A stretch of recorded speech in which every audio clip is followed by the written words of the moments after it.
So it's time to pop the little cab off. I had originally not planned to do it, but since I'm going through all the trouble of completely repainting the truck, including the engine, transmission, the firewall, core support, everything, I mean, I just can't bring myself to leave all that, looking like that. Even if you do rattle can it, I mean, it's still greasy, dirty, looks like crap. Back here's terrible. I mean, there's no bad rust or anything, but super dirty. Axle needs seals. Plan on putting a tank in it anyways, but I just can't leave it like that. Having everything beautiful except for this. Like, you look up over the tire and that's what you see. I mean, my OCD won't let me, so maybe not a great idea as far as time management and get my money back out of the old girl since I'm planning on selling it, but OCD is what it is.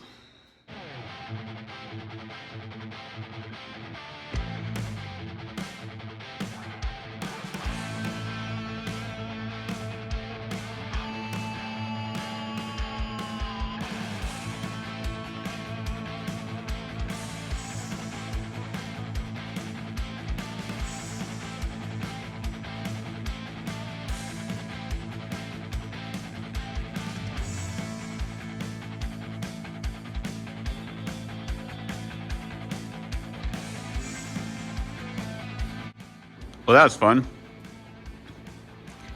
I did a real heavy degreasing on the front here a long time ago, so it's pretty clean from there forward. But the rest of it, not quite so much. So she's off to a power washing and then probably sandblasting.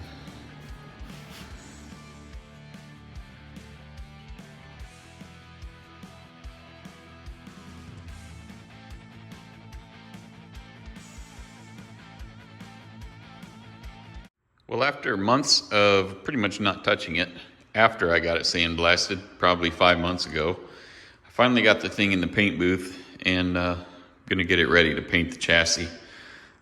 Like I've told you before, I'm not going all out on this truck. Like, I'm not pulling all the suspension apart and all that crap, and I'm not pulling all this out. Mainly it was just dirty. Sandblasted, it's nice and clean. Gonna prime it, gonna paint it. I will be pulling the exhaust out and the cables and stuff. Don't know why my guy didn't blast that guy. I guess being lazy, I don't know. Putting new cables in it for the park brake stuff. All the hoses will be replaced. So what I got to do at this point is get into some of the nooks and crannies that the blaster missed, scrape it off with a screwdriver. I don't want to paint over dirt. And I noticed this guy right here, which is what we're going to work on first. Wouldn't have been able to see that without having it blasted. It's got a big stress crack in it. So I got to grind that down, try to create kind of a V groove in it. And got my little welder here. We'll burn that in. I did get this guy all painted up and pretty, so I'll probably cover that with a blanket to keep from tearing it up.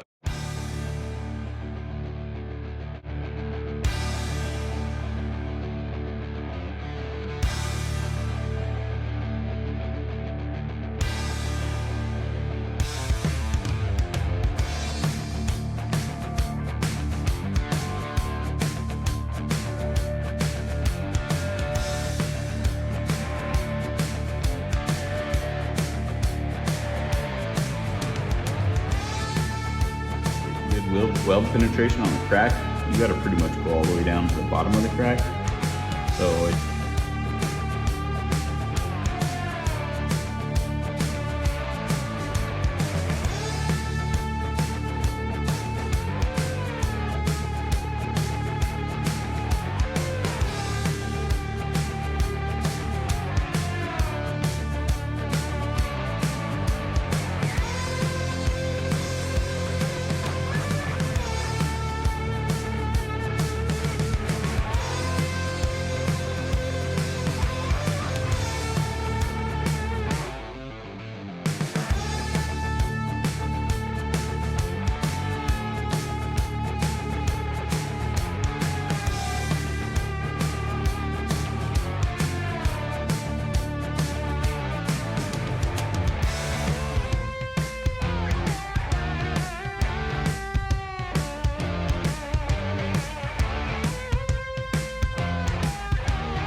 Well, it's not a imperceptible repair, but it's pretty good, given the fact that it was right across a pretty curvy area. It's generally pretty difficult to get areas like that cleaned up, but it's definitely better than a big crack. Well, after quite a thrash yesterday on a Sunday afternoon, I got this thing pulled outside, pulled the rest of the brake lines and stuff off of it. Gave it a really good degreasing, and most importantly, outside of the paint booth environment, I pulled this pinion off, put a new seal behind it because it was absolutely leaking like crazy before, and then for good measure pulled the center diff and resealed that, which requires pulling the drums, the wheels, and the axles out the ends. But I got it cleaned up. I didn't want to do all that in here. But good news is it's pretty much ready to paint now. A few small areas I need to degrease, like that pitman arm. Need to hit all this one more time and up under here, but overall we got a lot of work done yesterday. Trying to figure out how the heck I want to set the thing up so I can paint it. Back ain't no problem. I'll be putting jack stands under the drums themselves out here on the end. At a later date, I'm gonna pull the spindles off, put new calipers and all that crap and bearings. And back here, I'll pull all this apart, either replace or sandblast the drums, the backing plates, all that. Main focus right now is just getting the whole center section of the axle painted, springs. Frames are really kind of a pain in the butt to paint, if I'm being honest. So you got all the little nooks and crannies and stuff like that's real hard to get into.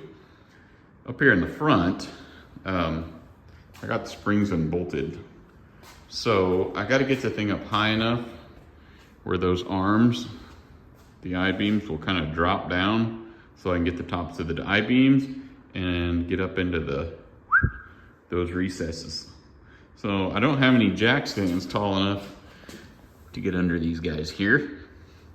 So I think what I'm gonna have to do is get my cherry picker there and put a bolt or a big washer through here or through here, pick it up with a chain, like that.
I do believe that'll just about get it.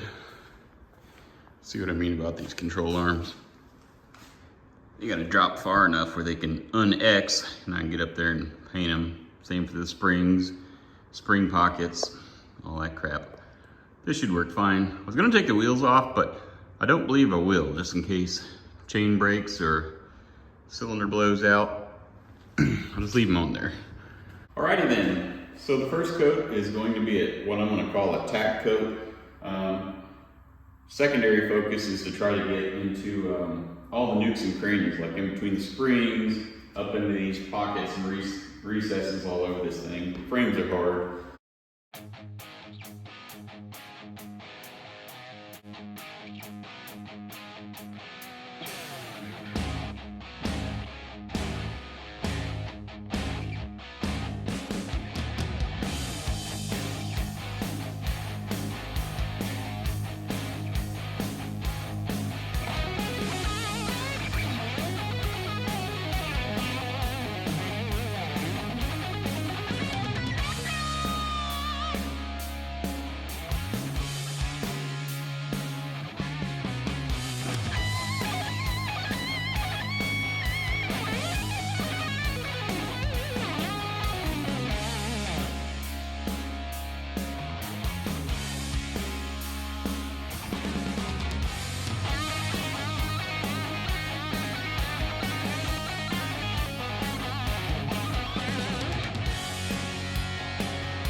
Well, that's a sight better. Not super crazy about it being a little flat as far as the sheen goes, but man, it sure looks better. And more importantly, it's good to go for quite some time. Turned out great. The good thing about a flatter paint is it hides a lot more of the minor, like rust pitting and whatnot. Here's a good little shot of what she looked like after being degreased in the front. Hadn't done nothing to the back, but she's a little crusty. I went ahead and popped the reman gearbox on it so that my steering linkage would function. I had the box off when I painted it, but all came out real good. Pretty happy with it. Was able to get paint into all these areas down here that's typically pretty difficult. Took a lot of cleaning, not to mention the sandblasting, to get all that how it needed to be, but it came out really good. So now we got to go find the cab and pop that dude on there. Then we can really start putting this thing together in earnest.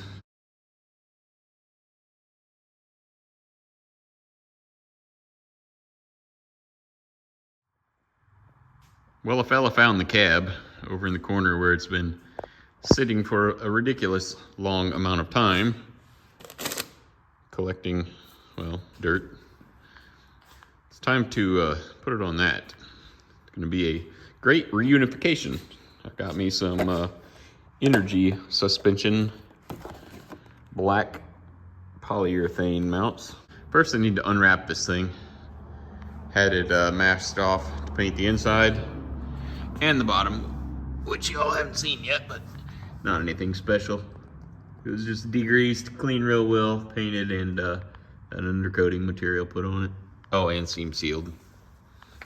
But this stupid cab takes up a lot of room, separate from the frame, and over there, separate from the bed. So I'm trying to make it all, you know, come together. So let's unwrap this guy and get busy.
Gotta admit, that makes me pretty happy.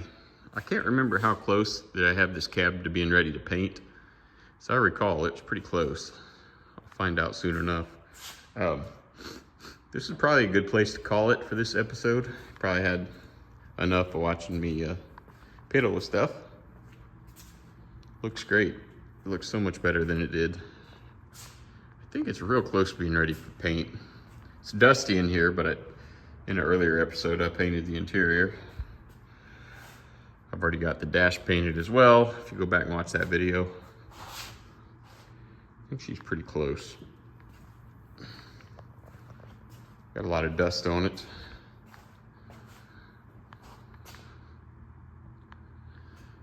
It's looking great. Can't wait to get some paint on this thing.